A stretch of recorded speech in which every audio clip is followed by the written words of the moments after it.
문재인 대통령이 지난 연차 휴가 중 읽은 책 가운데 불교 서적이 포함돼 화제입니다. 대통령이 선택한 책은 국민들에게 전하는 메시지로 향후 전국 운영의 추이를 예상해 볼 수 있다는 점에서 관심을 끌고 있는데요. 진영 간 극한 대치가 되풀이되는 전국 속에서 화합과 소통을 위해 화쟁의 가르침을 얻고자 한 것이란 분석입니다. 첫 소식, 김호중 기자가 보도합니다. 소문난 독서광인 문재인 대통령이 이번 연차 휴가 기간에도 책을 빼놓지 않았습니다. 도올 김용옥 선생이 선물한 20살 반야심경에 미치다와 슬픈 쥐의 윤회, 통일 청춘을 말하다 등 3권입니다.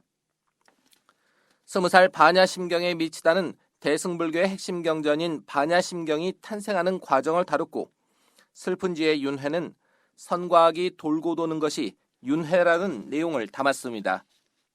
또 통일 청춘을 말하다는 한반도 정세를 주제로 나눈 대담을 엮었습니다.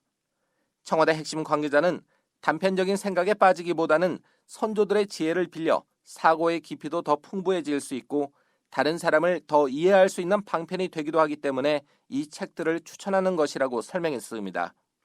하지만 단순히 독서 권장의 차원을 넘어 최근 파행을 빚고 있는 전국과 관련해 선명한 정치적 메시지를 담았다는 분석도 나옵니다. 대통령의 모든 행동과 말은 메시지로 봐야 됩니다. 그 메시지라는 것은 국민들에게 전달할 그 무엇이 있다는 걸로 해석이 되는 것이고요. 불교가 내세우는 가치인 소통과 화합, 협력을 기반으로 국정 파행과 국론 분열을 극복하자는 의미가 내포됐다는 풀이입니다.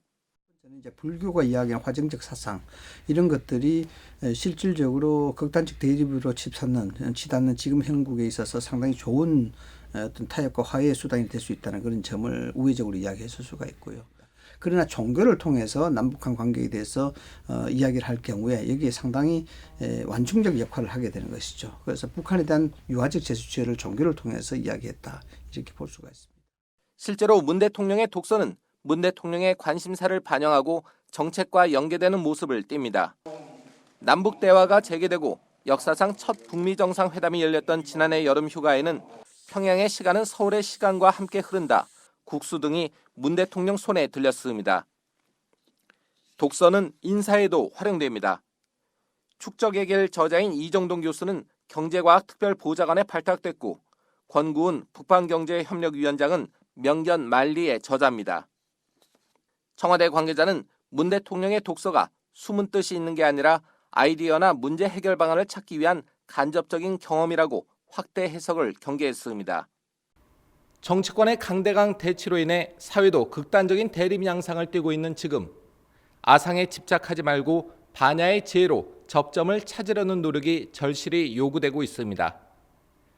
국정의 고비마다 꺼내든 문 대통령의 독서 정치가 이번에는 빛을 발할 수 있을지 주목됩니다. BBS 뉴스 김호준입니다.